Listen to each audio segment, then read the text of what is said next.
As in live live? As in live live. Oh, we had no counting this time. All right. Welcome to Momentous episode, is this 5 or 6? Five. That's right. I should learn to read. Yeah. Welcome, Tasia, Graham, and Will. After an extra week off, we've got lots to catch up on. How was everyone's long weekends? I put on probably about 5 pounds worth of chocolate. So there's that. Yeah, could have done it without that. I had 5 pounds full of ham. I'm still eating chocolate. Nice. Yeah.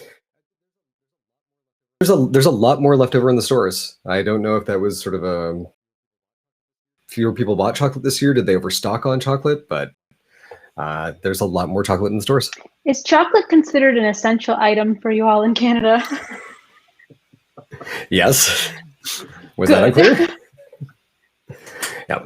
No, it's good because that means you'll be able to buy it. It won't be blocked off. Like in Ontario, they're blocking everything off in the stores. That's not essential. So even though you're already there, yeah, you can't buy the other things. We had our long weekend. We had a couple of significant cultural and religious holidays over the last couple of weeks, with Passover and Easter and whatnot. And sometimes people take those times of years to reflect and try and find themselves a little bit. Perhaps maybe with the springtime, we have spring cleaning.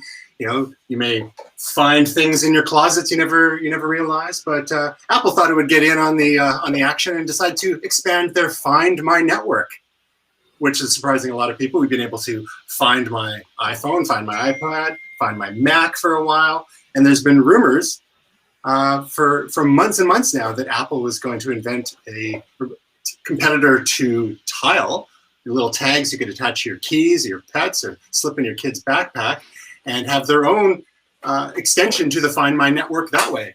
But then they've thrown everyone a curveball and have expanded the Find My network to offer new third-party finding experiences and rolling it into the MFI program. What's going on here, Graham? Well, I think, Apple is looking at a lot of their technology. The Find My iPhone works well. Find My AirPods does not. And it's a silly thing. Unless the AirPods have been opened, the case is not broadcasting. And so I can't tell you the number of times that I've left them somewhere, and I know I've left them somewhere, but they will not report to anything because they're not transmitting to anything. So apparently the next generation of AirPods is going to have something like this built in. But this, I think, is Apple looking at a chunk of the network, a chunk of the market, and saying, okay, we could get into this and do this on our own. But they have actually been more standards minded than a lot of people give them credit for over the course of the last 10 years.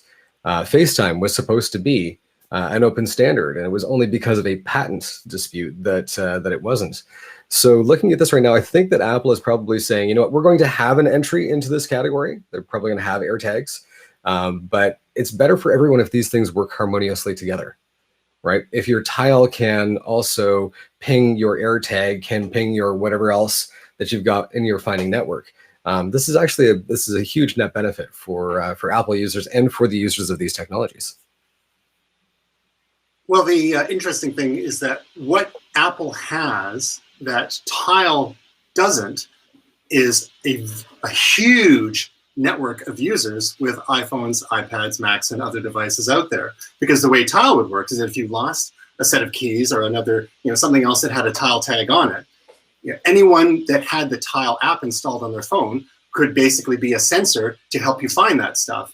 And you would get a notification and some sort of geotag information as to the general vicinity of where your stuff might be. Well, you take that and you multiply it by 1 or 2 orders of magnitude, with the billion-plus Apple devices out there, and all of a sudden you've got a much more pervasive network, and you have a much better chance of actually finding your stuff that may have gone missing should you have an Apple AirTag connected to it. And then, of course, by expanding to all these other third parties, that everyone can tap into the power of the Apple ecosystem that way. So backing up on this, there are only 5,700 and some odd Tile users in Vancouver. It's not a ton. So it sounds like a fair bit, but compare that to how many iOS and macOS users there probably are in Vancouver. It's probably hundreds of thousands, right? So yeah, we're looking at least 2 orders of magnitude there. Yeah. Well, Go ahead, Bill. I like the idea because I've always just wanted to be able to Google my life, like find keys, and that would just find it wherever in my house. I just need a Google for my life. Okay. Tasia would agree with that, especially if Google is involved, but they're not involved here. I love that theory. Well, the interesting thing too is that you've got Belkin on board, Chipolo, although I've never really heard of them, but Van Moof, the makers of some pretty high-end e-bikes, they're in there. They're going to be building this technology in because e-bikes get stolen all the time, even more so than regular bikes. I know someone who spent $9 grand on an e-bike last year and only had it for a few weeks before, poof, gone. Now, the question is, will there be an entire cottage industry on helping resellers disable this functionality in $9,000 e-bikes?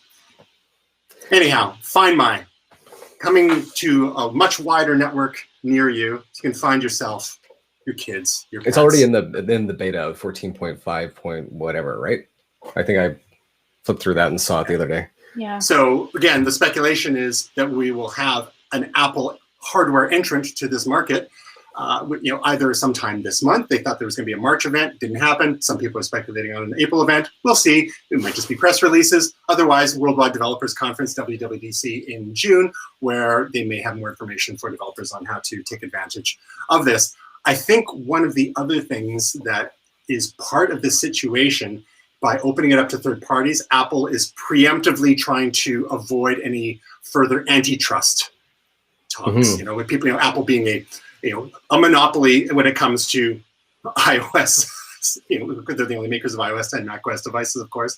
But there's a lot of rumblings in certain jurisdictions about antitrust, whether it's Amazon, Facebook, Google, who all tend to dominate their own markets, and Apple being one of them. So what are some bones that Apple can throw to other third parties to maybe keep those hounds at bay, so to speak? Yeah. But that pales in comparison to the excitement we all felt when watching a monkey play Pong with the power of its mind. You guys seen this? No. Yep. No, I didn't. Do your homework. Come on. Well, I think I referred to it earlier as the Lawnmower Monkey from the, was it 90s classic, The Lawnmower Man? Classic in air quotes, classic? perhaps. Yeah. It had Pierce Brosnan, and I can't remember who the other guy was, but it's anytime that we're reading things out of something's mind or something's brain, I think it's a cool bit of technology.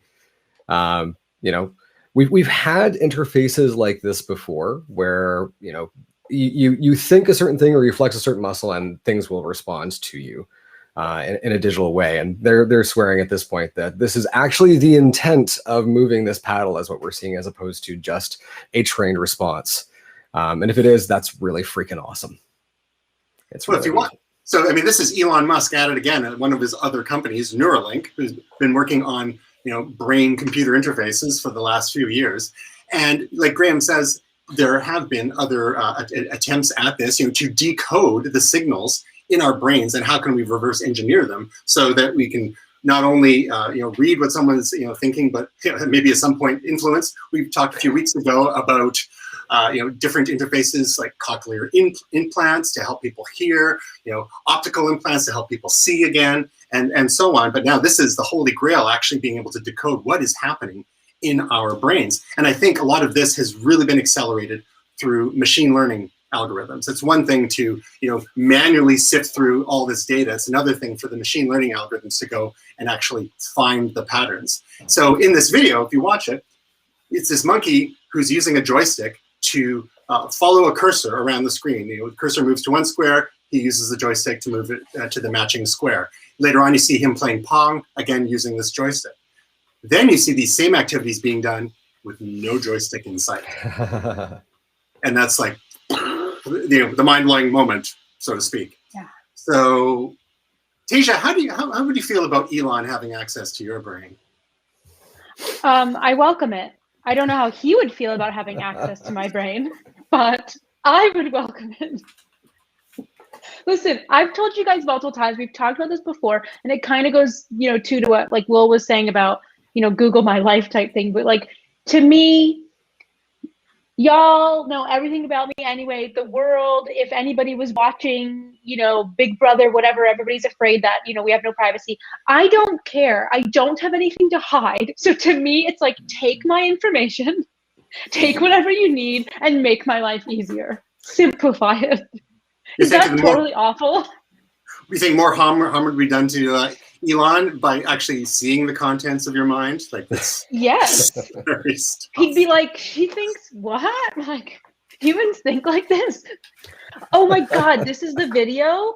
You guys. So I'm not sure what that thing that he's his mouth is. I think that might be his reward for getting something right, and maybe he's getting a little bit of I don't know, tuna juice or something coming through there. That's what would work with our cat.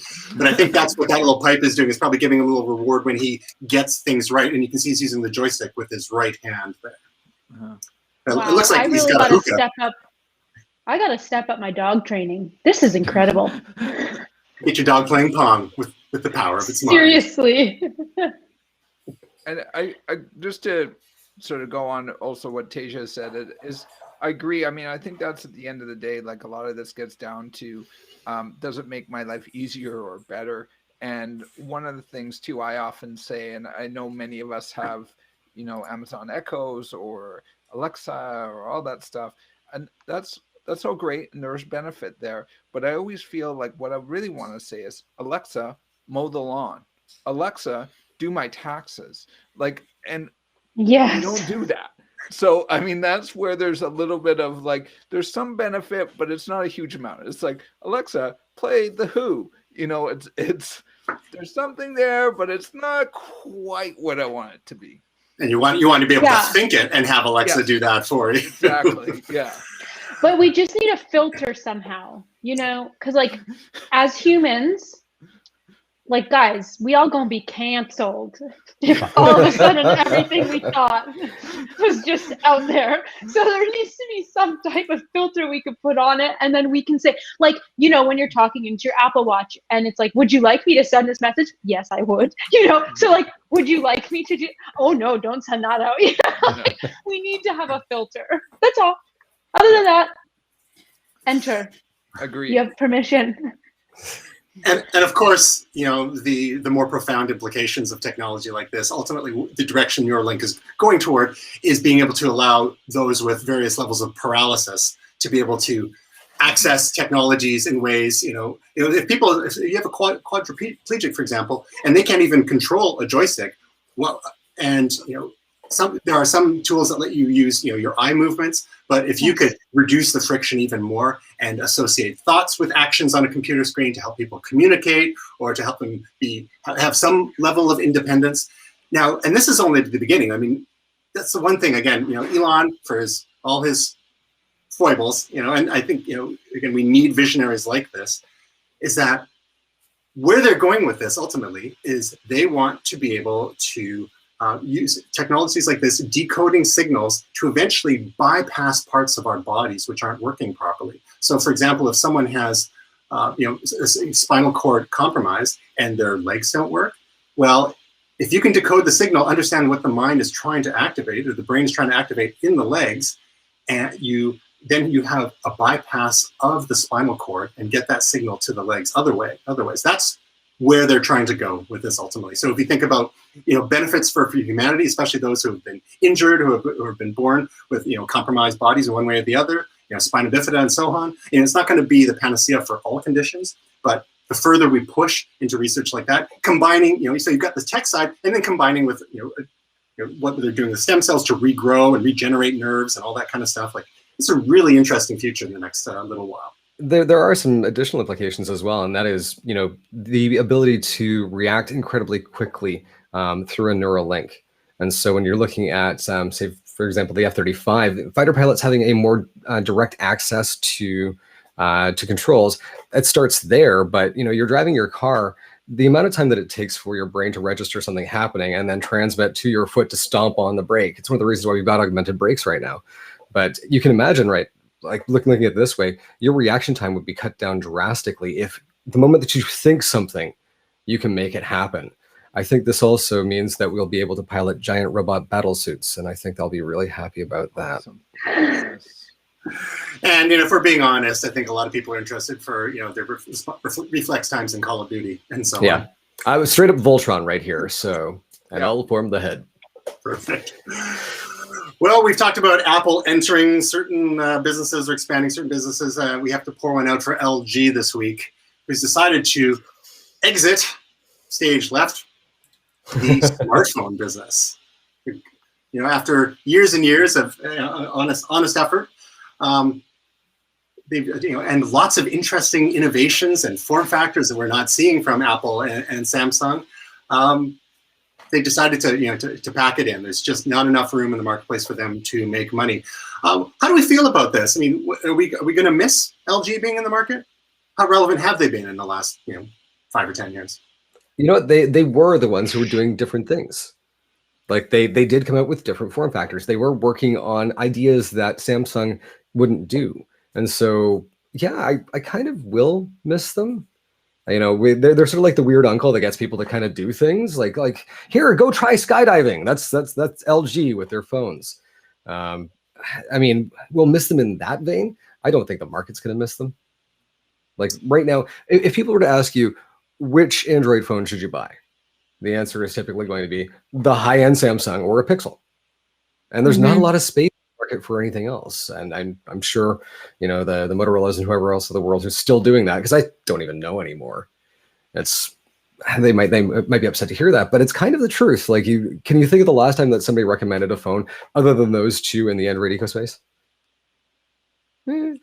I'll miss them just because they were always great to break stuff up in a graphics package or intro B-roll. They were always the one that looked a little different. They had the yellow backing or something, so there's a splash of color after a bunch of sort of boring standard gray tech devices. So from that standpoint, I will miss them as someone who edits graphics and video. That's the best I can do. This is kind of par for the course of what I thought we would have. So, well, I mean, they were known for their contribution to the pre-Pixel program that Google had their Nexus phone line, and LG built a bunch of those. I'm surprised that Google just didn't decide to buy them like they did Motorola. Didn't they buy HTC's phone division as well, or am I dreaming that part? But just keep adding more phone companies to the Pixel division. They'll eventually have something that tends to be a mass market seller, because Pixel phones are great if you want the pure Android experience. But again, they sell a small fraction compared to Samsung. I think one of the biggest shames of this whole situation is that, generally speaking, competition is good because it keeps the market leaders honest. It keeps them on their toes, being Apple, Samsung, and then, I think Google, I'm not sure how far down they are. OnePlus has been a real upstart in the last few years, more with enthusiasts. Xiaomi, especially in China, Huawei in China, having some problems in other markets due to trust issues. Although, supposedly it's not really the phone division, more their hardware and network infrastructure type stuff. But LG was the ones that gave us modular phones, which in addition to Motorola, experimenting with that didn't really catch on. Also recently the LG Wing, which had a second screen that tilted so that you had like a T shape. It's like someone's got to be throwing the spaghetti at the wall. I mean, you can't expect Samsung to do it all.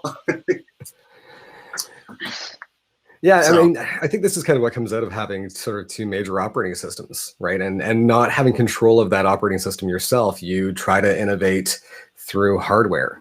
Because let's face it, I mean, LG's software division probably was not going to be coming out with the killer app to buy an LG phone. So, the hardware division's like, sure, crazy, well, we'll kind of do the thing. And they did a bunch of things, and none of those things really took off. I mean, maybe there was a parallel universe where the Wing is the huge phone. But it's not here. Speaking of huge things, Tasia has got a new device in her life. Who you calling huge? A couple of weeks ago, you were telling us about some of your challenges with your myriad devices you were trying to connect to your MacBook Pro, and you found a solution for that. thanks in no small part to some recommendations from the team here and our little friend named Amazon. What did you end up with, Dave? Yes, I got the Anker Power Hub. You guys. She's a sexy little number, okay? And I will say this. I think it's like a 13-in-1, so anything and everything can be plugged into her. She does run very hot to the point where like I need to make sure I remember to like disconnect and then like turn her off before I take a break or whatever, because like don't want to set the house on fire. But with that said, it's also like pretty warm in here and I do live in the desert, so I'm giving her some grace with that. So far she's been phenomenal. The biggest difference I've noticed, because my big problem was I'm connecting multiple devices at any one time. So I've got, you know, like Bluetooth, mouse, and keyboard. Then I have like multiple external hard drives. I've got different SD cards, micro SD cards, you know, like just different for different video transfers. So I've noticed a little bit of quicker video transfer, which has been great. No more lag time with my keyboard. It used to go out all the time and I couldn't figure out why. Whoops. Yep. So that's been a big difference. So yeah, it's really helped my workflow, I have to say. And thank you all for your recommendations, because I wasn't sure, do I go with a powered hub? Do I just stick to something a bit smaller? But ooh, this girl, she's a beast. I'm looking at her right now. I wish I could like hold her up for you, but again, I have multiple things plugged in right now. And she does look like one of those old-timey space heaters as well. So, like I said, so just so we run through, we've got two Thunderbolt 3 ports, micro SD card slot, USB-A, 3 USB-A ports, an SD card slot, 4K HDMI port, USB-C port, audio in and out, gigabit Ethernet, another USB-C port, and another USB-A port. And I think just what sets this apart from a lot of other similar, and to be fair, less expensive options, this isn't merely a USB-C dock. This is a Thunderbolt 3 dock. So for Mac users especially, this gives you that extra bandwidth that you might not have with mere USB-C. You got up to 40 gigabits per second. So if you're tossing files around to your external drives, that can be a huge time saver. So in general, thumbs up from Tasia on that? Thumbs up. And what I would say to anyone looking to, you know, get any type of hub would be just do your research on like your own use case, because there's a lot of hubs similar to this, but say they wouldn't have the Ethernet port, or it's missing one of the USB-C ports, or, you know, USB 3.0 ports. And like that was a big thing for me. I needed a certain amount of USB ports, a certain amount of USB-C, and I needed the Ethernet. And it's actually not that many combine all of those things in one, which may be why she runs a bit warm. But so far, I'm really, really happy. And I'll update you guys, because we are working on updating our internet, which has been a whole thing with Cox, because we have to run brand new fiber line. Long story. But when we get that all done and we're going to reset everything as a hub up in this office, I'll update you guys to let you know how she's working for my Ethernet and everything too. Yep. See if I have an explosion. If that just makes it run way too hot, we don't know. There's one thing, well, a couple of things to look out for when you're buying these devices. The first one is the smaller, the cheaper ones typically won't do 4K 60. So they won't do 4K resolution at 60 frames per second. That's the big one, which, you know, as more and more displays are doing 4K 60 and above, they're doing 120 frames a second in some cases and beyond. It's a noticeable thing, like shifting from 30 frames a second to 60 frames a second, which is what our computer monitors have typically run at, is a very big change. So that's one of the reasons why I opted for a dock as well. And you mentioned USB-C ports. This is the interesting thing. When you buy the less expensive ones, the ones that have got basically like the 2 or the 1 USB-C that stick into the side of your laptop, there is a chip that runs USB-C. And almost none of these smaller docks have that chip in there, which is why that you don't get additional USB-C ports. You will just get the pass-through. So when you go to a dock, you will usually find that it's got that additional processor in there to handle USB-C. But there's been so little innovation on that front over the course of the last 3 years. I've been watching this segment of the market, and nobody's really grabbed it to do anything interesting. Hyper was doing some stuff. Anker with this, it's great, and it's not that expensive. Thunderbolt 3 docks were $600-700 at one point. It's like, really? So would you get it for $300? Oh God, no, not even. Well, oh, it's 300 I'm Canadian. paying US dollars, so yeah, I'm kind of like, wait a second. No, I think it was on sale about $180 for me ish. Don't you know? That's 300 Canadian rubles. So.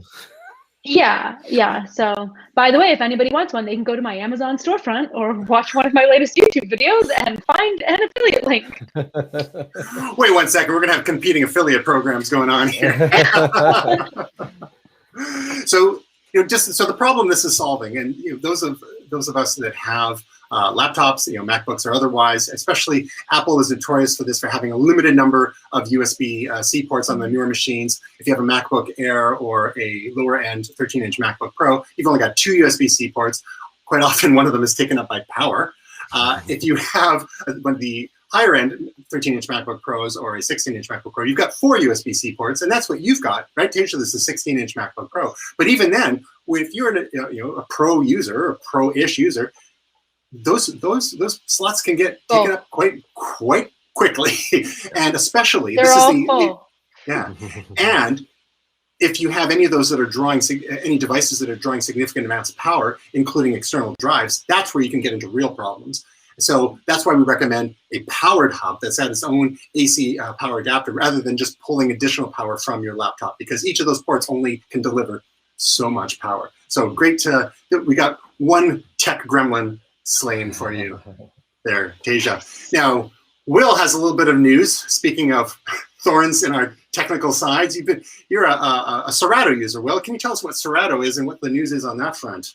Sure. Close to being news, anyways. So I actually kind of use a couple pieces of software from Serato. Serato is a company that actually makes DVS software and other music programs, also a few other things. One of the other ones I use is called Serato Studio, which is a beat making program. I use one of 2 beat making programs, either Ableton or Serato Studio. But regardless, I think sort of the major problem here is the main Serato software, the Serato DJ software, Serato DJ Pro, won't work with Big Sur, like really at all. It's basically breaking. And Tristan, maybe you have more sort of background on this, but Big Sur, I think, is one of the sort of bigger updates, or is a more major update in terms of operating system. And it's just one of those things where audio software, things like Ableton, things like Serato, things like Tractor often lag behind and have difficulty dealing with it. So we're finally getting to the point where there's a beta that will work with Big Sur for Serato. And also, I guess the other problem too, on top of all this, it's not just that Big Sur was a big update, but also there's the M1 chipset that I guess some people in the community have been buying this, and that's also a problem, because this really gets down to the core nuts and bolts of how the computers work, which is how some of these programs, these audio programs that link into timing and into sound cards, it really goes deep into the nuts and bolts. So Big Sur has been out since about the summer, and we still haven't really fully got a full build. We're only in beta. So I'm desperately looking forward, because I want to update my computer. I'm having some small little problems here, and the issue always comes up, well, update the Big Sur. Well, I can't update the Big Sur, or I'm gonna nuke one of my biggest hobbies, which is DJing and creating music, because most of those things don't work, or only work partly with Big Sur. And this is something that if we zoom out a little bit to users in general, is a question of whenever there's a major software update, operating system update, it can make your apps not work anymore, or not work as well, or glitch out. And this has been going on, as long as software has been around. One of the biggest transitions, of course, on the Apple side of things was from classic macOS 9 to OS 10. And there was a huge power shift in the desktop publishing industry. You remember Quark Express? They took a long, long time to get all their desktop publishing software, preprint software, which is used by so many printing houses. They took for ages to get that over to OS 10. Adobe, in the meanwhile, got ahead of the game. They had PageMaker, they made InDesign, and InDesign ended up stealing tons and tons of business away from Quark Express. So developers have to be careful that, when there's big changes coming, that they get on that quickly, because it's an opportunity for upstarts to come and steal market share away. Now, Apple, to their credit, had Catalina, which came out in the summer of 2019. Catalina kind of fell on its sword a little bit and killed all the 32-bit apps compatibility for macOS, clearing the way for Big Sur, in some ways, to be the good guy, in some ways, because what it introduced was compatibility for the M1 Macs, which have seen huge improvements in performance. And they didn't want to sully that story, the M1 story, by a whole bunch of apps being broken by the lack of 32-bit compatibility. So we're in pure 64-bit mode on the newest Macs, running the M1 chips, the Apple Silicon, the first generation for the Macs. But this is also macOS 11, and it's still a large enough change under the hood that it's still going to break a lot of other things. And like you said, Will, when you get down to the nitty-gritty stuff, so things like audio, where timing is so important, and in operating systems nowadays we have so many layers of abstraction, and when you start changing things down that are close to the metal, as they say, it can mess things up throughout the entire stack to the user end of things. So there's a lot of work to do to bring those apps up to date. Now, Graham, have you seen any of those challenges, Big Sur challenges on some of the audio apps that you're using?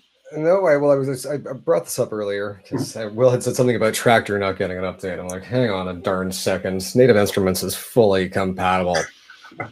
No, there was a problem actually right off the bat with the S4 Mark III, which is one of their DJ controllers. It's a 4-channel controller, and my friend Curtis has one. And I sent him a message as soon as Big Sur came out saying, don't update because this could actually brick your controller. Mine, the S2 Mark III, was fine. Couldn't tell you for why, but obviously there's something under the hood there that wasn't quite as compatible in the S4. But since then, they pushed out betas really quick. They managed to get people, up and running with all of their software, everything from Massive to Contacts to Complete. And yeah, we're humming along over here. So, Will, if you want to borrow my tractor, you can.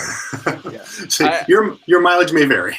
Yeah, and this is one of those things where I've used Tractor before, and I actually like Tractor. Unfortunately, with a lot of the hardware that I use, it's mostly Serato based. So things like Pioneer, S9, S11, things like that. I also have I can never say the word Machina. Yeah, Machina. So yeah, and Graham's right. There's a bit of delay I seem to see, but that always is a bit of a thing with audio programs, as I said earlier, that it seems like it's a little bit of a slower update, but definitely Serato's been extra slow. I mean, we're still basically having people nuking systems, not knowing buying new laptops and not being able to use Serato, and then yelling on message boards. So, I still see it all the time. So, yeah, so luckily, I've updated some of my stuff, but there's a few things, like I said, Serato Studio and Serato DJ Pro are the two things that I'm stopping me from updating to Big Sur. So as part of this larger phenomenon with major software updates, I don't know about y'all, and we'll get to you, is that I wait, like with iOS, usually 3 or 4 months before updating my iOS device. So I was doing my iPad first, and then my iPhone. Most mission critical things last. When it comes to macOS, I wait even longer. I didn't install Catalina until it had been out almost a year. So I didn't install Catalina until last summer, like just after Big Sur betas were coming out, because I'm of a certain age, and there was a time when I used to run beta software and whatnot. And that age is it was 20 years ago. So I remember running the betas of macOS 10 server before they even had the Aqua interface, and that was a lot of fun. You could see the power there. Tasia, how long do you wait to install updates on your Mac or your iOS devices? Generally, after there's a second or third iteration of it. So when you're on like iOS and they do like 10.0.1, no, wait. So you like, I always tell everybody, and by the way, I don't just wait when it's, well, typically I don't just wait with a software side, I wait on the hardware side too, because you all know with Apple and they want you to buy the latest and greatest because everybody's got this FOMO and they have to do whatever. The only thing I never took my advice on was the 11 Pro. I bought this baby the second she hit market. The first time I've ever done it with a device. Usually, even my devices, I'm waiting until there's the next model because the first one has the kinks. You know, they got to work out the kinks. So that's always my rule of thumb for everybody is wait till there's the update to it so that you know it's got some bug fixes and so on. Well, I had the same problem. I did upgrade to Big Sur and it actually messed up my Camtasia, which is my screen recording software, which is a major part of my YouTube videos. So it's still functional. I can still use it, but it's glitchy and I happen to know where a certain record button is or else I wouldn't be able to use it because the record button has disappeared. Yeah, and that's, it's there. That's one of my but problems it's not there. Is that there's some of my software telling me, and there's been some new updates on some software as well that basically require Big Sur because I guess they're trying to push to Big Sur, but then I have these other things like Serato lagging behind, so it sort of brings the whole system down. So something's got to give. One of them is going to be glitchy. Either Serato is going to be working fine or it's going to be broken. So it's one of those things where, yeah, it's definitely, I think this is maybe more, as Tristan, you were saying, this is maybe a more unusual situation because this is sort of once in a long time. They're not only doing a big software update where they cleared a bunch of room, but they're also doing a big sort of hardware, the way that the actual computers work. And things like Serato, I guess, maybe rely on that more or they may have a smaller dev team too, for all we know, right? Yeah.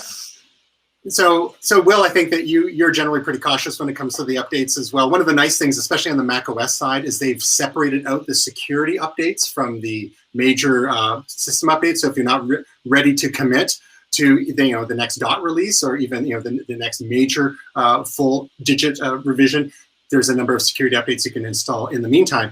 Now, Graham, you traditionally have been a little bit more brave when it comes to doing it. I remember even just in the last couple of years, you're getting betas on, gold masters, and so on. What's your MO nowadays?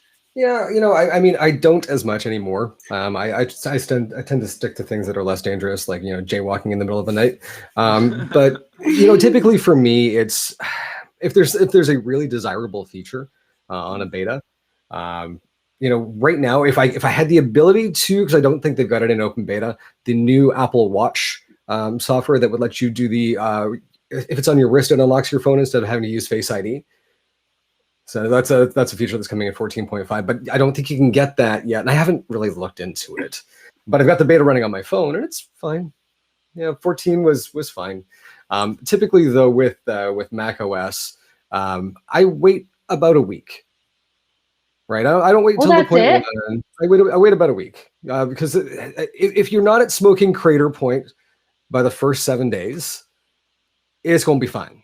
Now, I don't do a whole lot of mission critical things with my own personal machine. He said, running all of the video streaming. Okay, so maybe I need to reevaluate that. Well, and it's funny because I had a moment earlier this week. We were shooting an episode of GC Tech Talk, and I was doing a bit on DJing, and so I brought all my stuff into work, and it's weird shooting with nobody there. It's like a skeleton crew, and so I'm setting all of this up and I'm plugging everything in, and I realized I've forgotten a USB-C cable, so it's fine. I grab one of those, and I go to fire up the software, and the software starts up fine, but the actual DJ unit won't fire up. Like you plug it in, the lights come on, the lights go off. I'm like, for crying out loud, like what? This has been sitting here for 3 or 4 months. I haven't touched it. Why is it broken? And that's when I realized that I am launching Tractor 2 instead of Tractor 3.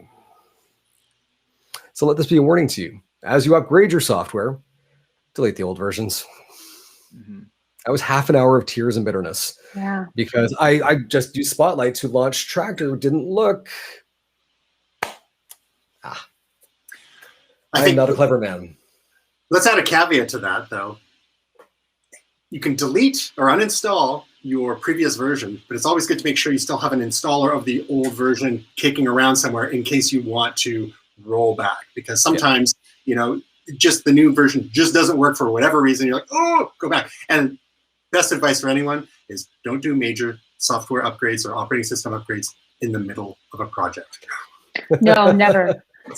Tristan, to that point, for anyone that's going to do a major software update, like to a Big Sur or whatever, it's not impossible, but it's very challenging, and you need to know your SHIT to try to revert back once you've gone that route. So if you're questioning it, just don't do it.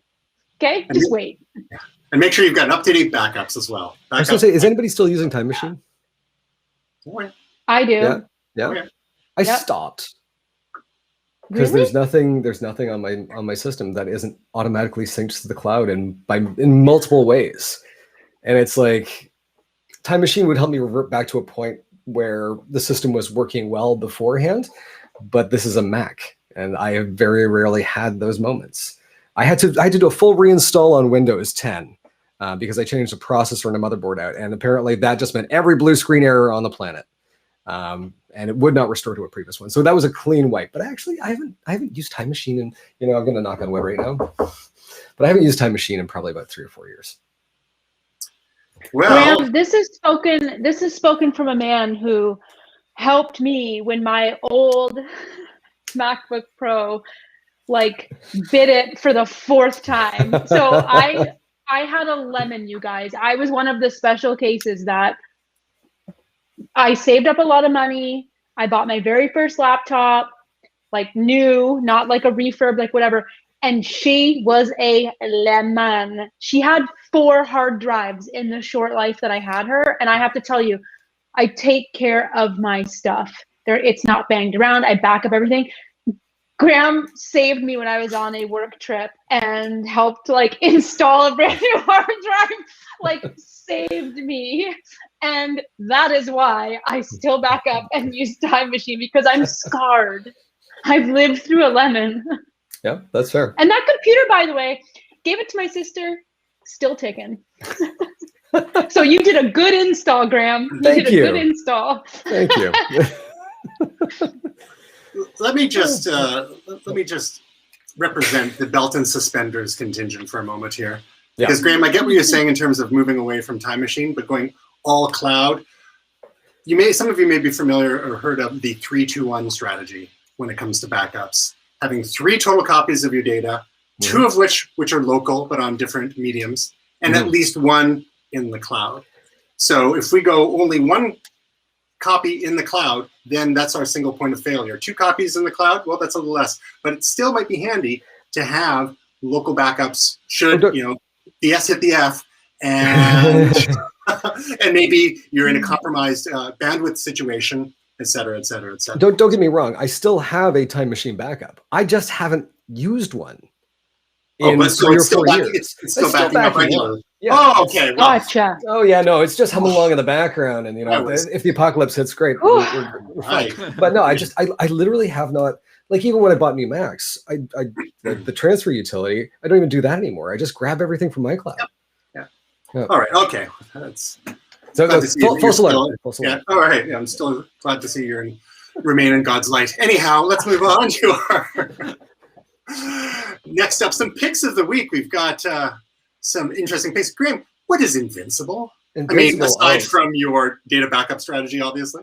Hang on, I'll bring this up here because we're going to go to Resident Alien first, but let's just do Invincible. This is an indie comic book that's been made into a.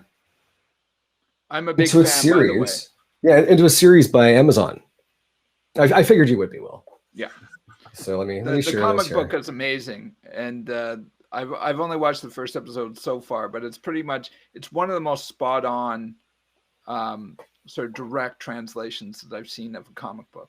Yeah, and you've got Steve Ewan, you've got Sandra Oh, and J.K. Simmons, who he's got that like wonderful mellifluous voice that also can just be so brash and arrogant at times, and it's great. And so this basically takes place in a world where superheroes exist, and Invincible, Mark Grayson, his dad is Omni-Man. And in the first episode, he comes into his powers, but something very, very tragic and very terrible happens at the end of this episode. And it kind of takes you by surprise. So I think there were 5 episodes in, and this is it's pretty brilliant so far. It's a ton of fun. Characters make decisions that you think characters would make, and yeah, I'm enjoying it. I would recommend it. So what imprint are the comics on? Image. Okay, so it's not Marvel or DC. It's not one of the big boys. It's not even Dark Horse. It's Image. Right? Yeah. All right. So the Grayson Robert Kirkman is one of the partners in Image now, based on his work with The Walking Dead and with Invincible. Gotcha. So the Grayson in there is no relation to Dick Grayson. The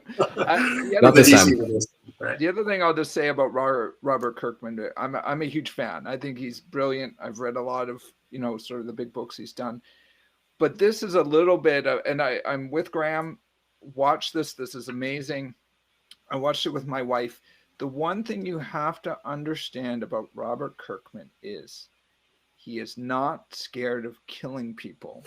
And he is not scared of killing people violently and forever. They don't come back. So just keep that in mind when you're watching this. If you get attached to people do die in Invincible and obviously in The Walking Dead, and they don't really come back. Like in most comic books, people come back. Like Wolverine, Batman's died 3 times, been paralyzed. Professor X is, half the time he's either paralyzed or dead. He's only actually alive maybe 1/3 of the time. So, I think just keep that in mind when you're watching this. This is an 18+ series, so this is not for kids.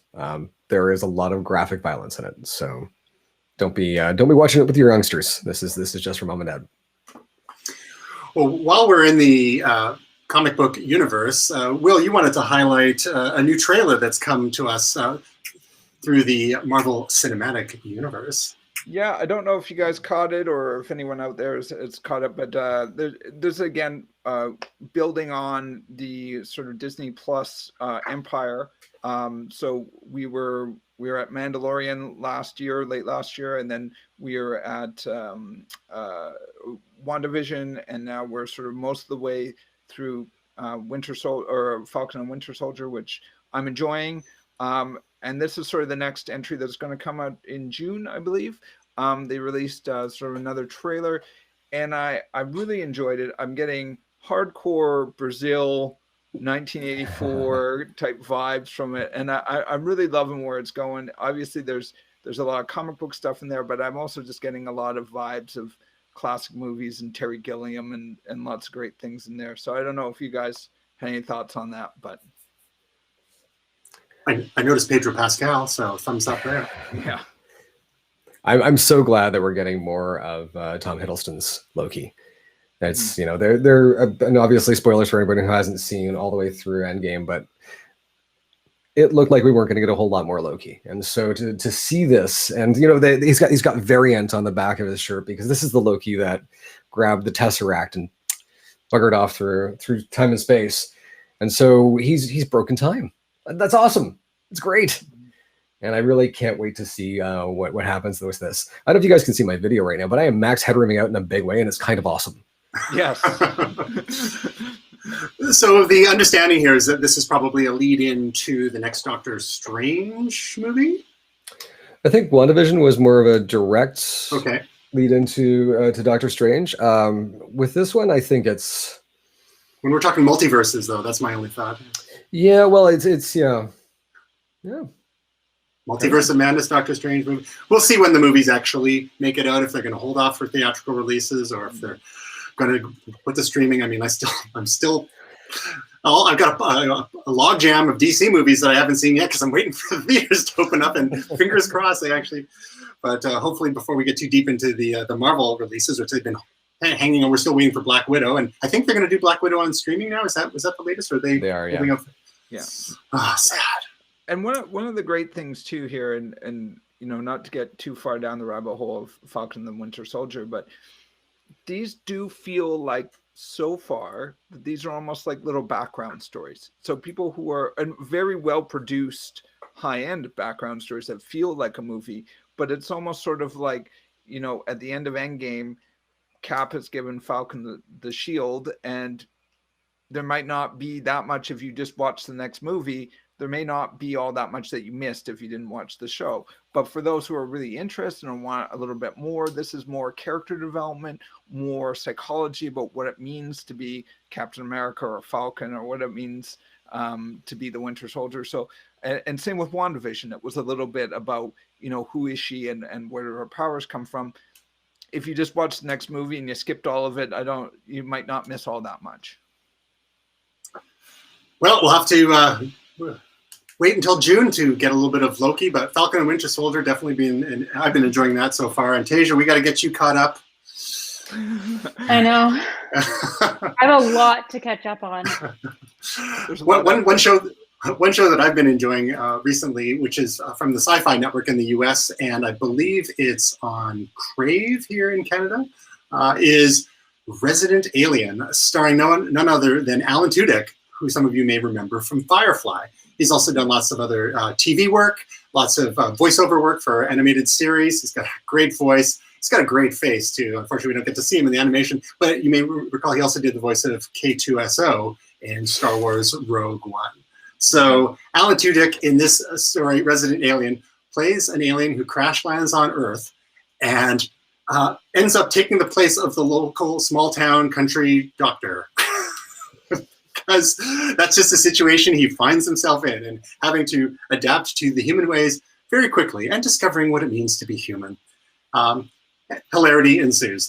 If you want something a little lighter, the half-hour episodes, there's a lot of seriousness in the world right now, so it's nice to find something that it's just, funny, and, you can never get enough Alan Tudyk. And the characters, the secondary supporting characters are fantastic, and including one young boy who is the only one in town who can see his true face, his alien face. So we have some danger there, and they've got to come to some sort of understanding quick. Otherwise, so that's Resident Alien on Sci-Fi in the US, and I believe Crave in Canada. If you all haven't seen that yet, it's great. We checked out the first episode. We loved it.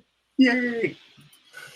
Will, you've got a pick of the week as well, or actually, it's more of it's not so much pick of the week as a personal project you're working on. And Fresh Coast Looper, you've talked to us a little bit about this before. Can you give us an update? Sure. This is one of my solo loopers. So basically, I just created, I think it's 12 beats, and this one is a little bit personal for me in the sense that I normally just create a bunch of loops that are a bunch of beats that I like, or that sounded good. I create beats every day, and I usually pick once a month, pick maybe the top 10 or top 15 to put out in a looper.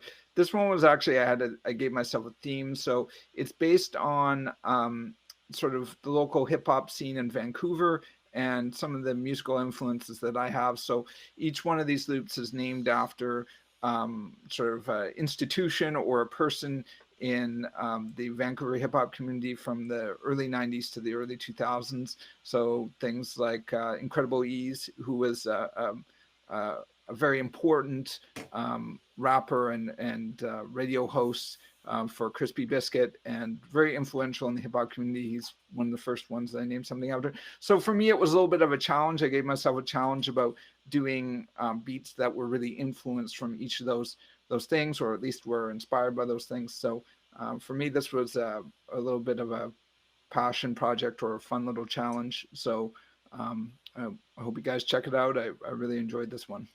We'll have to get some of those beats in our future fully produced Momentous videos when we get those back online as well. So we can find you at tablebeats.com. If you just search Molotov Fresh Coast, it should come up, I trust. Yeah. That's right now. Table Beats is the one that's got it out. I will also say, sorry, just another side plug. Didn't put this in there. Table Beats recently launched a Patreon, and I really encourage people to subscribe. He does this pretty much mostly for free. He puts up, he supports an app and a website and puts all these beats out for people. And he's had some increase in server costs, so he's asking people to help out. So definitely check out his Patreon. So Patreon/Table Beats. Excellent. Well, we looking forward to checking that out, and all the links can be found in our show notes. Tasia, you had a video this week that actually had personal relevance for me. I quite enjoyed it. It wasn't about Google, but I slipped it in there. But she made it in there somehow, didn't she? So I actually took a deep dive. I had a few people request to know exactly how I shoot and edit my YouTube videos. So this video shows exactly my YouTube setup and equipment. It was a labor of love. It took a very long time to put together everything. But yeah, I go over everything. Everything's linked in the video. I show you exactly how I organize my content. That's where Google comes in at the very beginning. I've got chapters for everybody. They can go through my exact process from organization to software to equipment. Everything. Beautiful. And Graham, good, bad, and ugly. And Graham, you mentioned you've got a new show going, a new spinoff of Get Connected. Yeah, Get Connected Tech Talk. This is for TELUS here in Canada, and we've got 12 episodes that we're shooting, and next Thursday I've got 12 segments that I have to do back to back. So that's gonna be a ton of fun.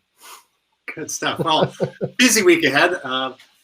As always, this is my favorite time of the week, catching up with you, friends. And look forward to seeing you next Sunday. In the meantime, feel free to check us out at Momentous.tv, YouTube.com. You'll have to search around, dig around for Momentous until we get our vanity URL. Facebook.com/MomentousTV, Instagram.com/Momentous.tv. Don't ask. And Twitter.com/MomentousTV. We'll have all those links in the show notes, as well as links to various projects that we've talked about today. Thanks so much for joining us for episode 5 of Momentous Live. Hey, it rhymes this time. And we'll talk to you next week.